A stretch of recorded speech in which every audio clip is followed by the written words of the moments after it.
Welcome. If you're new here, be sure to click the subscribe button and also click the bell icon so that you'll be notified about videos uploaded from this channel. The topics that we'll be discussing today: gunman shootout in police station, mother and son killed in Portmore, and more.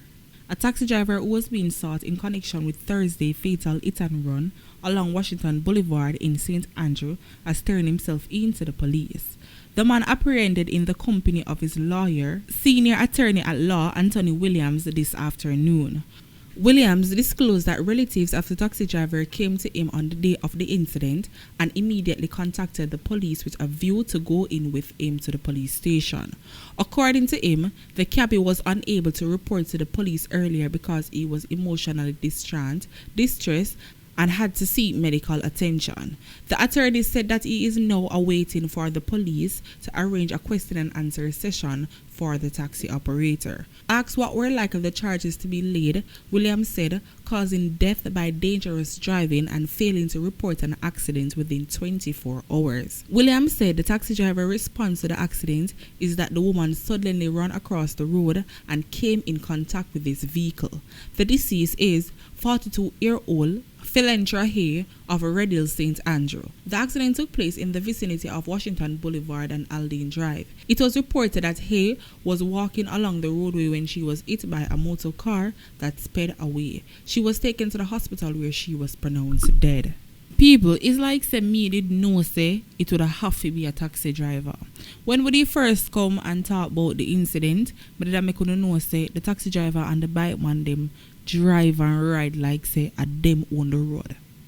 It's like say them don't know what normal pace mean. Them no drive or ride and look out for other people. Them only look out for themselves. And when them realize that other people coming after them way, or when things already gone bad. So it's like my mind did tell me say a taxi driver involved, and maybe him did shock for real. Him can't believe what happened. That's why I'm speedway. But sir, in a case like this, you should at least stop. Who to tell if you could have just thrown her in the car, carry her to the hospital, and things would have turned out a bit different. You could never tell. You get where I come from? So these taxi drivers will have to be careful on the drive with them, because as I say, them not look out for other people, them only look out for themselves. And when you drive with them, you basically put on the 3 points in them hands. So them do anything them want to do with it, and then them just let you out and make you go on. Not knowing that serious things, well them know, but some of them don't care, so serious things can happen. And this is definitely a perfect example. Whether the woman wrong, as I'm saying in the next video, whether she wrong or him wrong, him should at least stop. Whether I'm in a shock, disbelieve, him traumatized, it no matter. Stop. Stop and see what you can do for help. You get where me I come from? I like the fact him turn in himself to the police instead of the police them have to run up and down and look for him, because it seems as if nobody never really see what took place. So maybe nobody don't even catch the license plate or anything.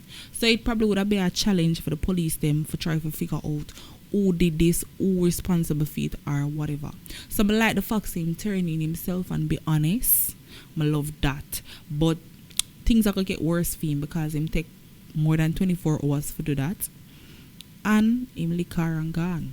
So if him did stay, it would have been less for him, even though he might get charged either way. But I mean, things would have been way better. You could have never tell. Nevertheless, people, if you haven't seen a picture or a video of this incident and you're interested to see it, it is available. It has been sent in our groups. So just go down in the description, click the link, join the Telegram group, and go and go watch it. If you don't know how to do that, no problem. Just run on over to our Instagram, send us a message asking for the link, and it will be provided to you as soon as possible. Brothers wanted for murder and shooting of neighbor allegedly in full views of others have been on the run for close to 2 years and were recently listed as Portmore most wanted by the police. The St. Catherine South Police named on the weekend Marcus Mitchell and Marky Mitchell, otherwise called Puddy, both of Penway Drive, Passage Fort, among 10 most wanted men in the division. The Mitchell brothers are wanted in connection with the murder of Jermaine Lichmore on March 25, 2020, at his home in Passage Fort Drive. Our news team understands that Lichmore who operated a car wash, had intervened in a family dispute involving the brothers and one of their cousins when he was shot dead. Even as the Mitchell's brother remained on the run, the main witness in Lichmore's killing, his mother, 58-year-old Joanne Stone, was also murdered 20 months later at the same Passageford Drive home on November 18, 2021.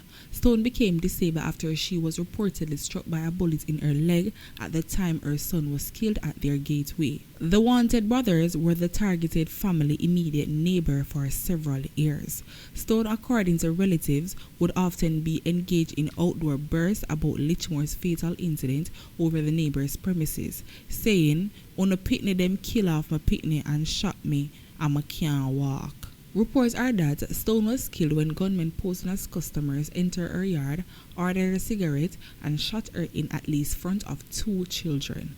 The police reportedly had warned Stone that based on their intelligence, she would have become a target.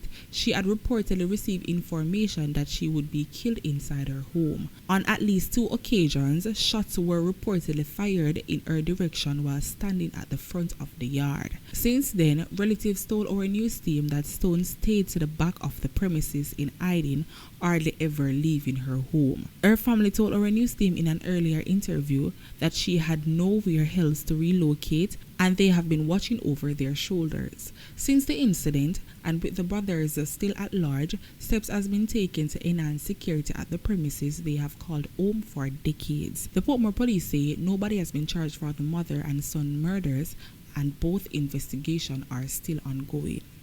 So people wanna see how simple and easy it is for an entire family to become a target at the hands of these men walking around.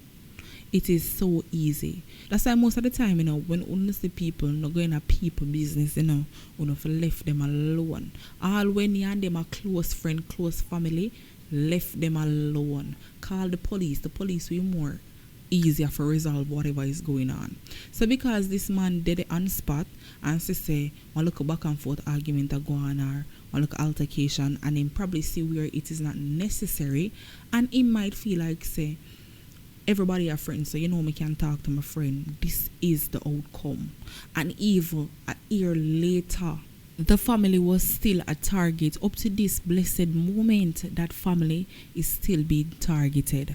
All because the woman might come out and drop her one word, say, them that show my son, as in anybody would, because she not getting no justice, she not getting nothing for say, alright, this come out right or that come out right, nothing. Them just wipe her son off of the map and it is final.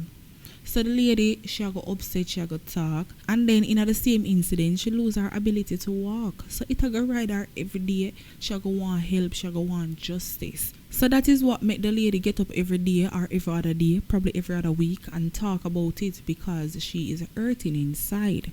And this is really sad when you realize you can't even call out to your neighbor if anything happen because of them same one of you as a target. The hunt is now on for a Manchester man who reportedly fired at a police yesterday while he reported at the Cross Keys police station as a condition of his bail. Orlando Lee, 25, is urged to immediately surrender to the police. Lee, who is from Blenheim district near Newport, allegedly pulled a firearm from his waistband and fired inside the police station as cops tried to accost him. They had reportedly noticed a bulge at his waist and were approaching him. Lee was reporting to the police in a case of illegal possession of firearm. Then una say, oh, them boy a bare face and stay. Imagine you dey on bail because of the same goddamn thing, and you are gonna have the heart for walk into a police station with a new one pan your waist. Then you tell me now something wrong with uno. Uno say them boy in a fire room free, them to forget bail, them for just stay around and rotten. Bail too good for them. That's just what me have to say. But he's on the run now. People so to be careful out in the streets. Viewers and subscribers, a phone time now. Leave on the thoughts and all these stories down below in the comment section. Remember, everybody opinion valid. So not afraid to leave your thoughts down there. We have made it to the end of our next video. Thank you guys for watching. Catch you guys next time. I'm out to stay blessed and stay safe.